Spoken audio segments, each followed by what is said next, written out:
In this video, sponsored by Lancaster Insurance, it's all the action from the second HubNut Social at the Lakeland Motor Museum.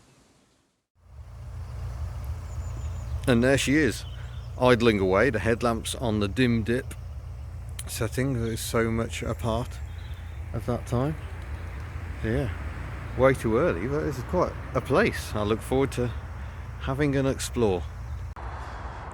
Well, we might as well start here, where we've got this 9,000 mile Land Rover fire tender that has gone a delicious shade of pink apart from the wheels.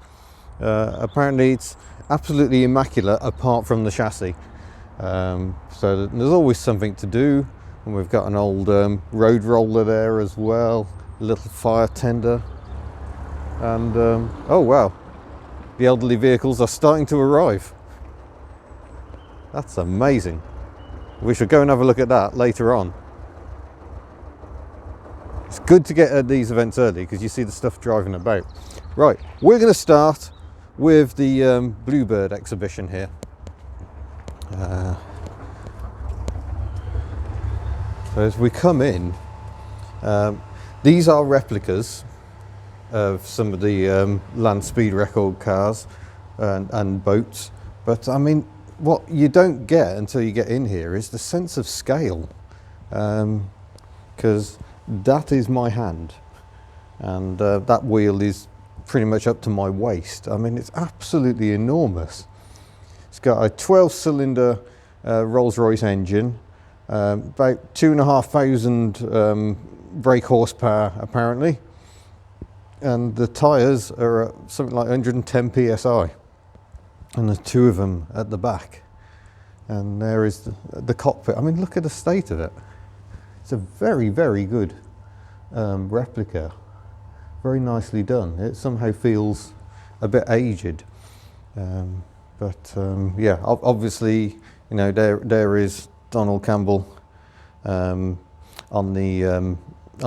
Coniston Water, where I went yesterday, and yeah, sadly where he met his death. But yeah, the dangerous business, it turns out, going really, really fast.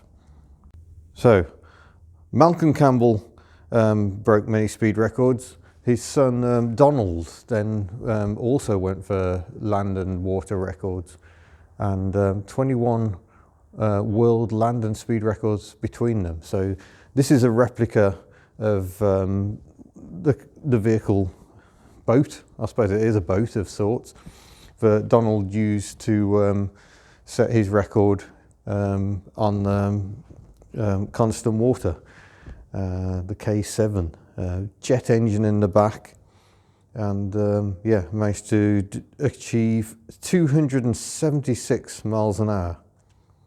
But when he was trying to reset the record at over 300 in 1967, that's when it all went horribly wrong. And this one was built for a film about his life.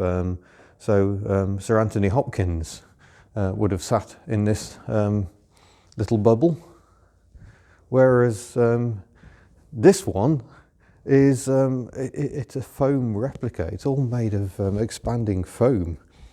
It was built for the Goodwood Festival of Speed, and it was used in promotional material for that. I think they did a big sculpture.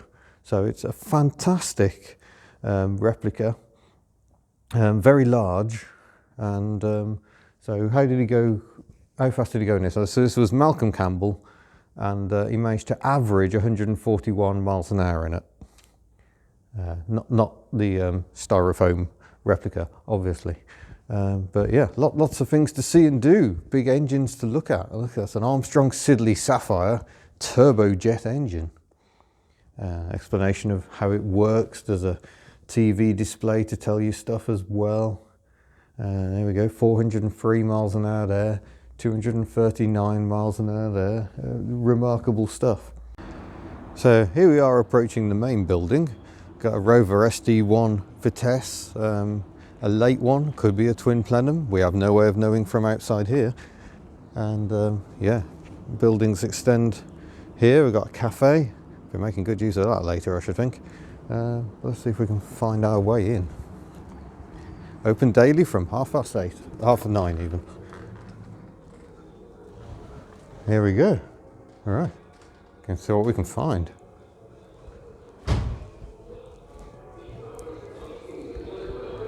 Oh wow.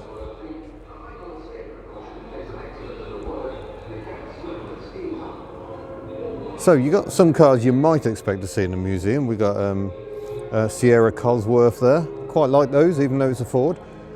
Just joking, Ford people, just joking.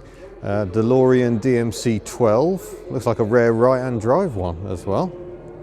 A Star. They were made in Wolverhampton, I believe. An early Citroen, Fiat. There's lots of background noise going on in here. I can't really do anything about that, I'm afraid. Look at that, beige Metro City X, I would guess. It's got the smaller headlamps that denote poverty. And a rear wiper makes it a bit luxurious, apparently. We've got a right-hand drive Buick there, a little right-hand drive Fiat. At that time, Italian cars tended to be right-hand drive, even if they weren't sold here. We've got a Bentley with Park Ward bodywork, Hillman Minx drophead coupe. But look what we got there. Nice Rover 800 from the Isle of Man, by the look of it. 30,000 miles. We've got a Mark V Cortina, Capri, Sinclair C5 down there. Yes, it is confirmed as a Metro City X. There we go. So that's Poverty Plus. And yeah, nice Opel Manta, but a later one with the twin headlamps. I prefer them with the headlamp wipers myself. Oh, there you go. There's an odd three-wheeler for you. Chain drive to the front wheel. Brilliant. And a kickstart. You must have to be very athletic to use that. Ooh, a new exhibit is this Jaguar, sorry, SS pre-Jaguar. So the SS 100, a very famous sports car. And oh, I see a 2CV. We'll go and have a look at that. But we've got to follow this way around. So there is an XK 140. That's Jaguar's second XK sports car. Chunkier grille, bigger bumpers, more power, but also more weight. Slightly ungainly 2+2. That's like a TVR Speed 12. It's quite a beast. And what we got here? A Humber from Coventry. That's not how to speak in Coventry. Oh, we got some microcars up there as well. Is that a Bambi by the look of it? It's like a replica Ford Focus. That looks like a fiberglass model.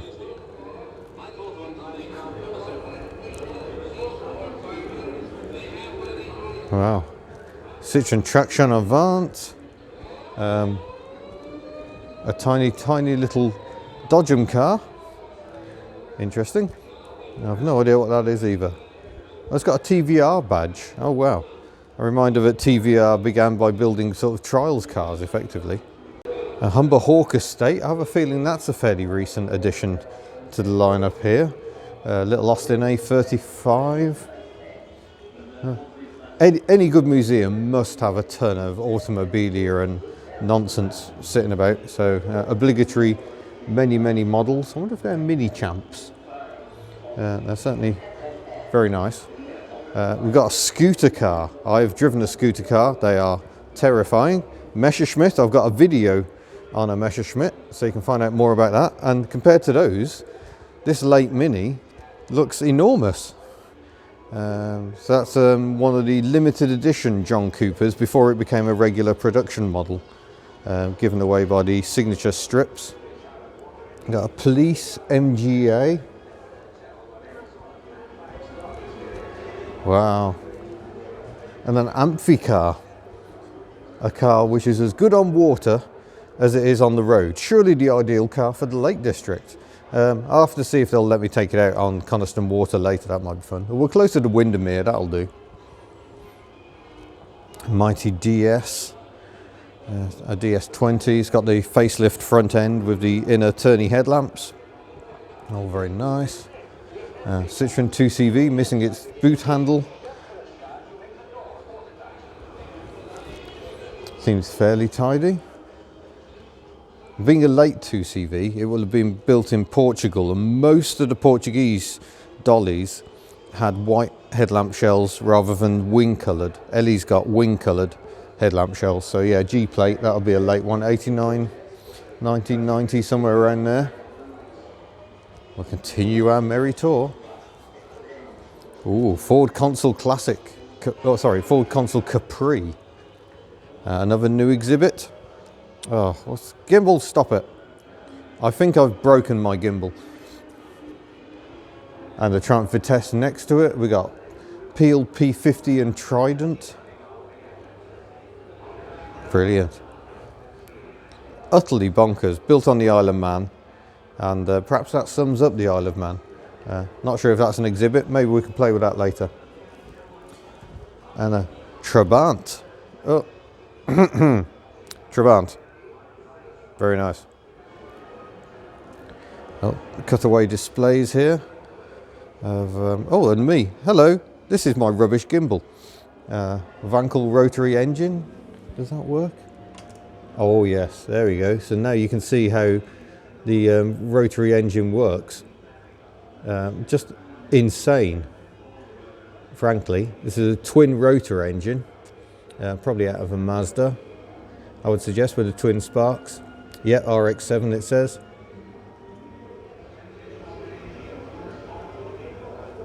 Insane. And yeah, they end up being turbine smooth. Go and see what we got in here. Triumph Spitfire, Triumph TR5 has become the most sought after of the TR range because it uses a 2.5 litre 6-cylinder engine. An Escort, Mexico. Nice wheels, and I will say the Mark 1 Escort is a very pretty car. Mini Clubman here. I quite like the square fronted minis, and you get a bit more space to work on them. It's a very tidy Fiesta. I'm liking that a lot. A GL, ooh, fancy. What did you get on a GL then? Probably the passenger door mirror. An Allegro in what looks like lime flower, I think. And yeah, up the back. It's described as a 1979. Oh no, it says 1977 on it, which would be one of the last Inva cars. I did ask if they could get it out, but you can kind of see why they couldn't really. So up here we get to see little aeroplanes and microlights, hot air balloons, and a view down which shows us it's a Rover 800 saloon. And look at that, I've parked my Rover 800 immediately behind the other Rover 800. That was a good fluke. Oh, Dave's Cafe. I'll have a cup of tea, please, Dave. Well, that's appalling service. Here we have a standard Swallow. So the bodywork is built by Swallow Sidecars Limited. And Swallow Sidecars Limited is what became Jaguar. So that's how they began. Very nice. I like this display. I mean, there's so much stuff in here. It's absolutely marvellous. Little Austin 7 there. I thought it was a Ruby, but I don't think it is a Ruby. No, it probably has been that late. Little Morris 10, little Singer. Lovely. How jolly pleasant. A little MG Midget, the original M-Type. And there is the Metro. Look at that. Stunning example. So much beige.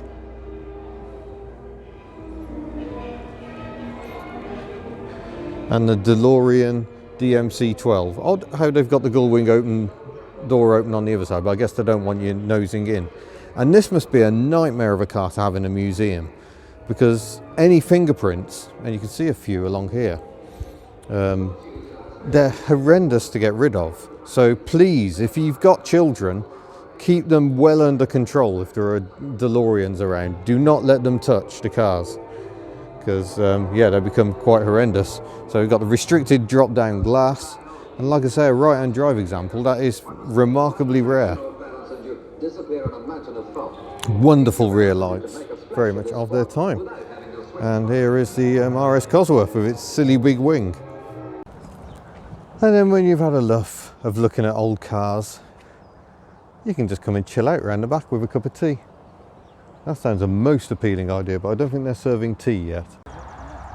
Yeah, I'm very impressed that Chris appears to be ordering the cars in colour form. That's quite impressive. Very bright yellow Rover P6, Vauxhall, I think that's a Victor, is it? Of the FB type, I think, FB Victor, or it might be an FC. I get the FCs and the FBs mixed up. And an outrageously 1980s body kitted BMW E30 convertible. But yeah, this is my mate Eddie's Cadillac called Huggy, and at a car show one year it wouldn't start because I think the starter ring gear was knackered, so we ended up pushing it into the display area, and I can confirm it is quite heavy. Look at that marvellous concealed wipers, they're hidden down there somewhere. Twin arm pantograph, oh, and yeah, suitably enormous. A Rhodia, interesting. I know nothing about this at all. Obviously I'm not interested, it's got no windscreen wipers, but it's got a very lovely seat. Argonaut USA headlamp, wow. Look at that, 3-speed gearbox. It's like a centre throttle, right hand brake. Wonderful. We've got this gorgeous Volvo 145 estate. Look at the condition. 7,800 miles from new. It's just completely unused, really. Another one of those cars where you wonder, why did they buy a car just to have it sitting around doing nothing? But the interior is absolutely immaculate. Look at that, wonderful. Huge choke lever. So yeah, it smells like it's been very well fed recently, that interior. And look at that, a deluxe. So this evolved into the Volvo 240 or 245 early on, which basically used the same rear end, slightly different rear lights. So yeah, your classic Volvo shape. That's stunning condition. Even the windscreen wipers are gorgeous, and look how the blade on what would be the driver's side for left-hand drivers, gorgeous little spoiler on it. Beautiful. Ah, more HubNut cars arriving. Look, pantograph rear wiper, truly marvellous. And we just had this lovely Dolomite pull in as well. Gorgeously beige Fiesta Mark 1. A very lovely Mini with, I love these later Minis with the black bumpers. I think they look really smart, very much of their time. And automatic as well. Already proudly displaying the HubNut badge. We've got more modern vehicles as well, the Renault Laguna. A Peugeot 3008 trying to hide over there. Yeah. And this is still early, so good times. Take a walk down the line because look who's here. It's the old Skoda, and she's had another buffing since I sold her on, and she's looking absolutely splendid. I mean, obviously if you get closer it still looks like crap paint, but from a distance it's looking splendid. I think she definitely went to the right home, so yeah, well done Sean, that's great to see. Sean has put some videos up. If you look for polishing favourites, you'll probably find it. The Mini has been joined by the executive section from its stable, XJ40, flamenco red I think, lovely colour. It's just like my Daimler but better. And then we've got a Rover Sterling. This is the top of the range compared to my feeble 820. So you got the, you know, leather seats, V6 Honda engine, very nice. And here at the end we've just had this little Figaro roll in, based on the K10 Micra of all things, with a tiny little 1 litre turbocharged engine and the most beautifully detailed retro interior. Basically Nissan turned up at the 1989 motor show, I think it was, with this car looking exactly like this, and they just put it in production as it was. I mean, to drive they are not exactly lightning quick. The gearbox is a bit dim-witted, and yeah, it's just not the most inspiring car to drive. But in terms of looks, absolutely phenomenal. Nissan was going through a slightly crazy phase in the early 90s, making cars like the Figaro, the B1, the POW. Go and look up all those cars if you're not aware of them. Oh, the Escargot van as well. Yeah, wonderful. So that's a pretty decent selection of vehicles already, and it's still very early in the day. I'm just sat in the Rover Sterling. Look, it's got buttons on the steering wheel and everything, and a computer, and a working stereo, and digital climate control, and importantly, a V6 engine. That sounds rather better than the O series. And look at this, electric seats. We've got seat memory, heated seats. Wow, he's got all the buttons. Some envy going on. Well, mostly here just to see what the brakes feel like, and that pedal feels a lot more positive than what I've got. So we'll do the brake flexes and see if that makes any difference, but otherwise I think we'll be on to rebuilding master cylinders. Time for a catch-up. We've got a nice Alfa Romeo Spider 2 litre Metro GTI, I think. We have this rather lovely camper van, which has been in previous videos. Contains people from the forum of a slightly sweary name. Makes lovely tea. We've got the Range Rover from Bournemouth that was at the first HubNut Social. Got a gorgeous little limp. That's very pleasant indeed. Look at the wheel trims. Put a tiger in your tank. Lovely. We have a Mark 1 Focus. Starting to realise that actually, compared to everything else Ford is making, lovely car. But it's starting getting a bit mixed up now because they've run out of parking elsewhere. So we've got other stuff invading the HubNut Social, including the Mini 1275 GT there. That is a lovely colour, lovely car. A little Mini Advantage, a bit of a tennis link, Merc SLK, TVR Chimera, MGA. Over at the back we've got the contrast of a Bentley 8 by the look of it, next to an Austin A30. That's some fine comparison going on there. Let's look at these lovely, I love the wipers on the TVR, complete with the spray bars shared with a Citroen BX. The door mirrors, Citroen CX. Volkswagen T4 in obligatory slightly modified condition. Ford Cougar. I'd like to try one of those. This is an oddity. We've got a BMW Z3 trying to be an AC Cobra. We've got another Cooper RSP, the limited edition again, and a production model, no signature strips.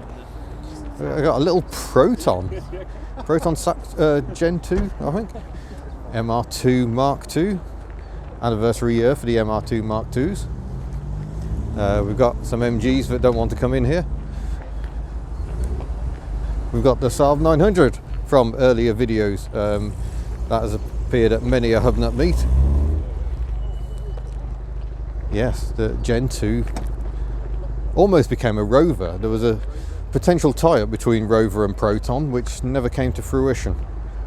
And that's about it at the moment, I think.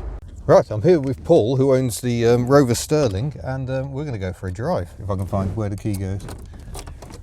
See how this compares with the 820 base. Oh my gosh. The oh my gosh was because that Fiat 131 has just turned up. So I might leave you on that view and you can see what else we've got here.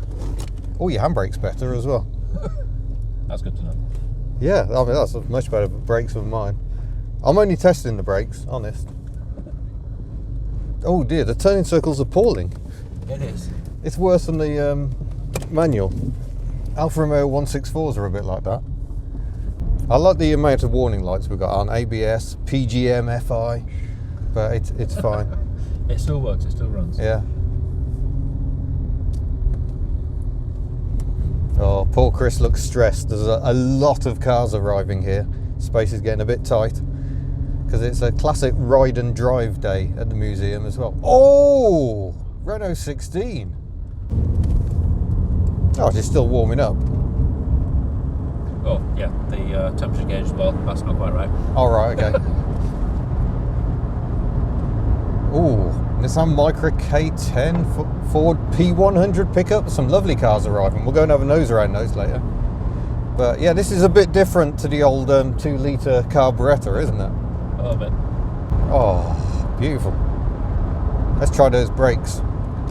Ooh, yeah, it actually stops. Well, it's nice to have a point of reference to know what the brakes should feel like.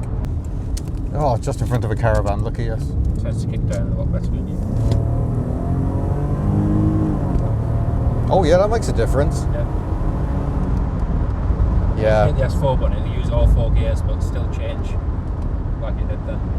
That is remarkably complicated.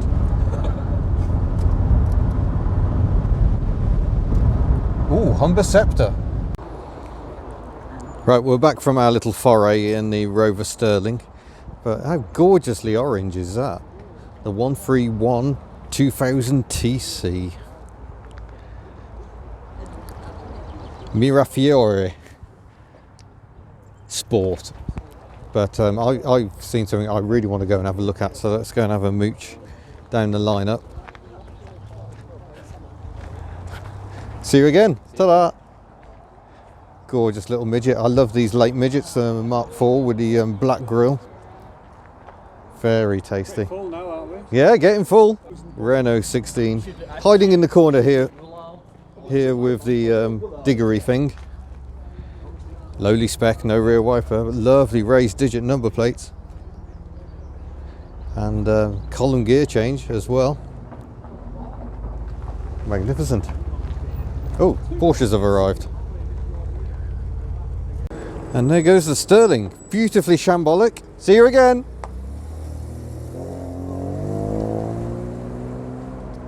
Lovely. As you can see, the day has got very busy indeed. Cars all over the place. I mean, our little area has been invaded entirely because there are so many cars here. Little Ford Prefect here. Interesting number plate. That looks like a gorgeous bit of russet going on there. Rover P6, MGTF, MGB with the rubber bumpers, MG Midget with the rubber bumpers. But yeah, they're completely running. Oh, 2CV. Really marvellous. Especially as I'm wearing my 2CV top. So let's go and see what else we've got here, because there's an awful lot to see. There's a Sierra P100 pickup I saw while we were out on the doing the video on the Rover Sterling. And here is the Humber Scepter. Someone was asking me to do a video on one of these. Would love to. 1725cc engine, gorgeous sort of styling with a sleek roof on the back. Very nice indeed. Obviously there's some Ferraris and stuff about as well, but look at this K10 Micra. That's quite peachy. And let's go and see what we've got along this lineup. A little Spitfire here. We've got a little Splitty Volkswagen camper van, or Type 2 to be more accurate, a Chrysler Crossfire. It's a Merc SLK under the skin. Very late Peugeot 309 GTI. That's the thinking man's 205 really. I think they're a special edition with that paint. Escort RS 1600i, that looks very tidy. Another black bumpered Mini. That's very pleasant. And another Cougar. Let's go and see what else we can find. So there is the Citroen Diane in lovely buttermilk. That's a very pleasant looking car. It's collected some feathers along the way. Lotus Cortina, a Cortina convertible, presumably a Crayford. That's quite rare. Quite fittingly next to a little Morris Minor convertible. Only the very early Minor convertibles were actually called Tourers, by the way. Old Austin, Triumph Vitesse, another Triumph, Spider. I think that's the Bentley 8 that we saw earlier. I think it might have moved. Long wheelbase Land Rover. That's quite nice. We're going to have a look at that. But there's a Mark III Cortina next to a Supra Mark IV. Yeah, Mark 1 Land Rover long wheelbase. They are very rare. And you can see the styling is such a complete lash up on them really. So that's a 107 inch before they did the 109 inch wheelbase. Saab 99 turbo. complete with headlamp wipers. That's very marvellous. And over here, Alfa Romeo 33. Quite a funky thing. Evolution of the Alfa Sud, effectively, but now with a hatchback. Quite funky rear styling, very 1980s. There we go. Plenty of splitty action going on today. That one looks like it's got the opening front windows. Let's go. Hello. Go in and have a look at what we've got about here. So there were only a few cars when we got here earlier this morning, but we've got plenty of Type 2s all over the place. Huggy been admired by people from the slightly sweary forum. We're not slightly sweary at all. We're very, never. Very Oh, okay. sweary forum. Jolly good. Your genuine rat look going on there. Oh, that's very clean. And that's very funky. Oh, modified Capri, that kind of takes you back to the 80s, doesn't it? A console classic there. More Mini and Hot Escort action. Nice clean BMW E30. Nice Capri 2.8 injection. An Aston Martin thing. Reliant Scimitar SE6 convertible. And Subaru Impreza. Getting rare in tasty, tidy condition. And we've got a Humber Scepter here of the later Arrows design. Just got back to the car and I found a mystery package for Foxanne. Let's see what we've got in here. Ooh, Reliant parts. Look, hoses and tools and wiper park switches and oh, look, the breather under the oil cap. Oh, it is the oil cap effectively. It might be good to have a spare. Thermostats, engine mounts, and an oil filter. Wow, could be very useful. So thank you very much for that. How very nice. Now there is an absolute beauty. I've never seen a Rover P5 in this sort of shade of brown before. That's absolutely stunning.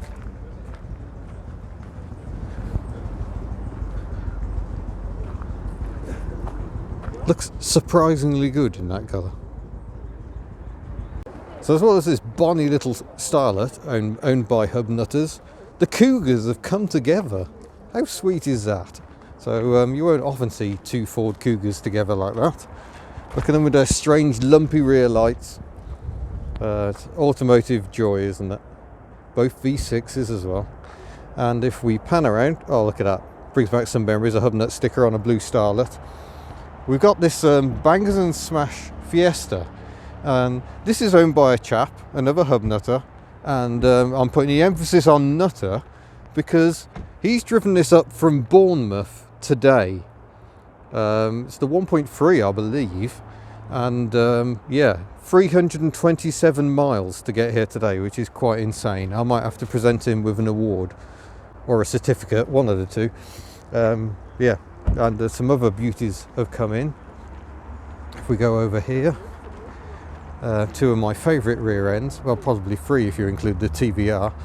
Volvo 760 Turbo with intercooler and a proper estate-shaped estate, and Opel Monza GSE top spec model. I loved these smoked lights when I was a child, so yeah, definitely one of my favourite cars in my childhood. Let's go and have a nose at the front ends, because obviously we will have some headlamp wiper goodness on both cars. All of the goods. Oh, Riley RM has just pulled in. Very pleasant.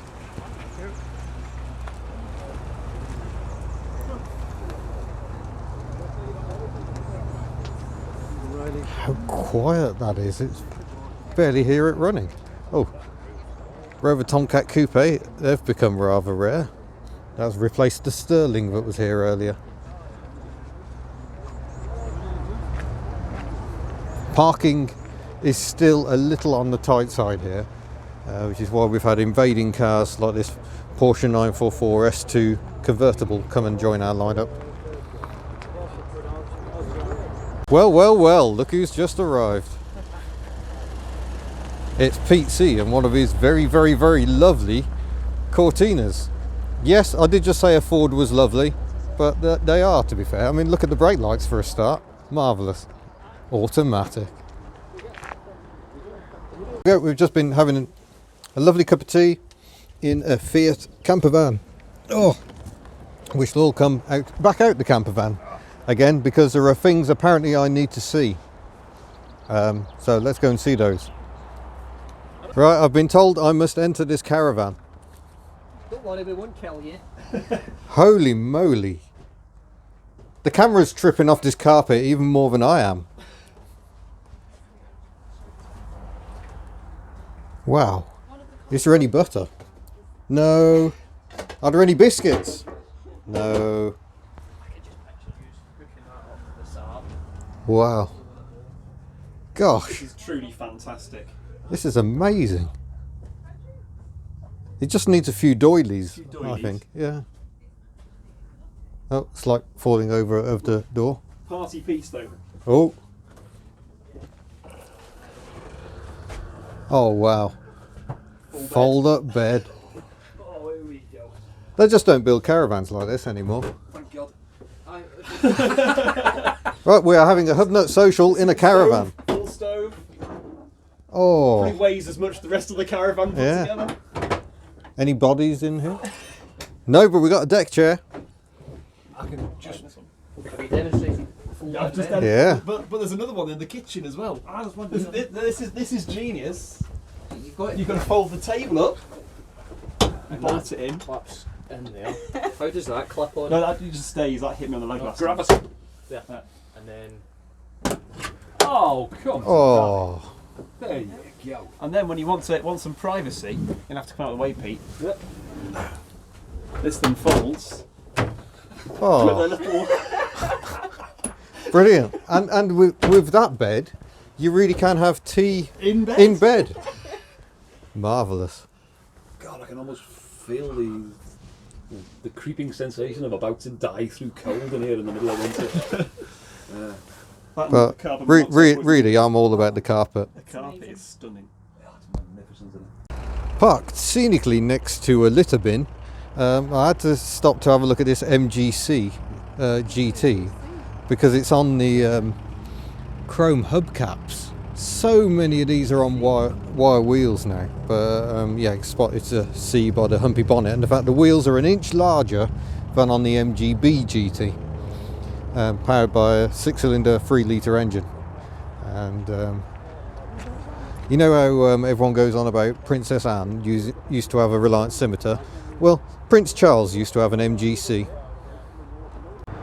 Oh, I do rather like this Series 2A Land Rover. You can tell it's a 2A rather than a Series 3 because the door hinges are not flat. They had a flatter design on the Series 3, and the grille is actually metal. And rumour has it that Australians were upset when the Series 3 came out because the grille was plastic, which meant you couldn't use it as a barbecue. I don't know if that's just an old maid's tale or what, but I like it anyway. Notice it's got the safari roof for extra ventilation.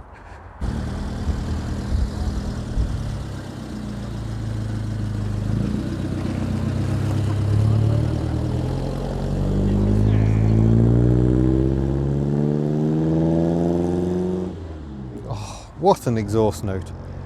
But yeah, most people have started leaving now, so only the quality vehicles are left, like the Nissan Micra and a lovely Rover P4, and Huggy the Cadillac is still looming large. So now I'm back home. I definitely need to do a few thank yous. Thank you to Lakeland Motor Museum for hosting us. Thanks to Cumbria Tourist Board for arranging my accommodation. Thanks to the Copper Mines who put me up in their cottage for the weekend. You can find details of that and other cottages at coppermines.co.uk. And yeah, I definitely recommend Coniston. I loved it. Windermere was a bit too touristy for me. Coniston, you're just out in the great outdoors. Stunning location, and there will be a touristy episode to show off some of the sights of Coniston, and a look around the house coming up in a future video. And lastly, thanks to everyone who came. People came from great distance and nearby to be a part of yet another hugely enjoyable HubNut gathering. We haven't got any plans for a third one just yet. Obviously there's plenty of the country we haven't been to yet. We'll see where we go. I mean, there are various events I will be at. Retro Rides Weekender in Took in Goodwood, 18th, 19th of May. At the end of May and into early June, Ellie the 2CV will be at the Citroen Centenary event in Coventry, and you should be able to see her going around the track. I think there's a parade around the Coventry Ring Road, which is closed for racing. Exciting stuff. At Coventry Motorfest on the Sunday, so that's Sunday the 2nd of June, I think. And then Ellie's off for many adventures this summer as well. I'm not sure where you'll see little Myrtle the Matiz, possibly somewhere. The Fox, I'm hoping to have the Fox on the road for the Reliant National, or the Reliant Owners Club National Rally towards the end of May, 24th, 25th, around there I think it is. So that's a hope, but there's a long way to go. There's a severe danger I might not get there. You will be able to see the Mazda, hopefully at Japfest. I need to sort out the leaking power steering cooler, but if I get that sorted, she'll be at Japfest. That's Sunday the 5th of May at Silverstone Circuit. Should be a good day out. It's not a cheap day out, but it should be a good day out with lots of action going on. The Rover, I have no idea where the Rover is going to be next, but I will certainly keep you all posted. Obviously the Rover successfully made it to the HubNut Social 2, that's not a spoiler. So we've got lots of videos to come out of that weekend.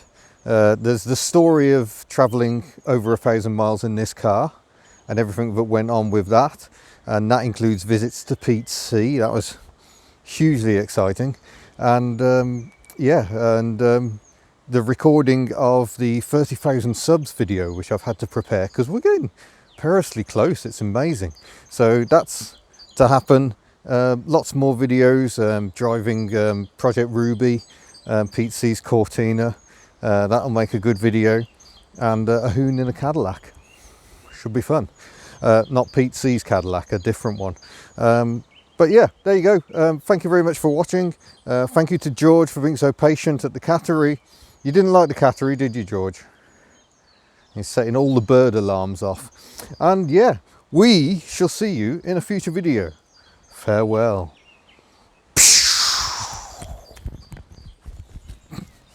It's only a camera, George. Say hello to the internet.